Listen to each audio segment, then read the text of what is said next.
kadib dhicitaankii dawladdii dhexe waxaa hoos u dhac weyni ku yimid dhaqaalihii waddanka waxaana burburay kaabayaashii wax soo saarka dalka sida xoolaha beeraha iyo kalluumaysiga waxaase jiray shakhsiyaad iyo shirkado gaar loo leeyahay oo isu xil saaray sidii dib loogu yagleeli lahaa ilihii dhaqaalaha sanadkii tegey magaalada muqdisho waxa ay martigelisay shirka dhiirigelinta wax soo saarka oo ujeedadiisu ahayd in lagu lafaguro caqabadaha hortaagan ka faa'iidaysiga khayraadka dalka iyo sidii xal loogu heli lahaa isla markaana loo gaari lahaa dal iyo dad isku filan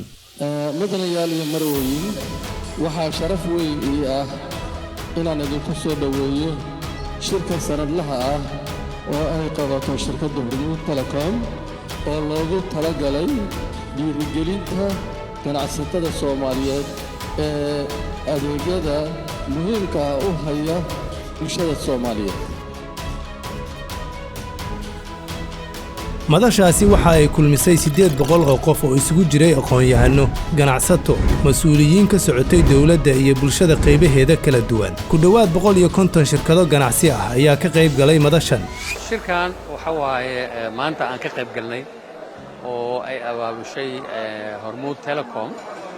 wuxuu ahaa wax aan bahdeena beerleyda ama xoolaleeyaha ahaadaan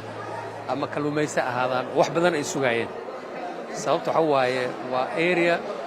oo la hilmaamay muddo badan la hilmaansanaa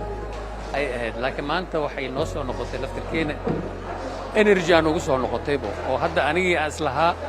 da'dii retirement-ga ku jirtaa waa bas khalaas waxa waaye nasasha galaysa hadda ii bilaabatay game cusub ra'iisul wasaaraha dalka mudane Xamza Cabdi Barre ayaa bilad sharaf guddoonsiiyay 13 shirkadood oo ka shaqaynayay noocyada kala duwan ee wax soo saarka dalka muddooyinkii u dambeeyay isagoo sidoo kale ku ammaanay khudbadiisii gunaanadka ee xafladda maadaama shirkadda Hormuud ay garatay inay dhiirigeliso oo abaal mariso ganacsatada Soomaaliyeed ee arrimaha muhiimka ah inoo haya anuguna waxaan codkayga ku darayaa inaan u mahadceliyo oo nidhaahdo ganacsi keliya ma haysaan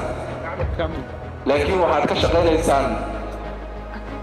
dadka Soomaaliyeed future-kooda iyo mustaqbalkooda aad ka shaqaynaysaan haddaba maxaan idinkugu haynaa madasha sanadkan ee bandhiga guulaystayaasha Soomaaliyeed oo sanadkii 3aad ka dhici doonta hoolka Sahal bisha Oktoobar 2024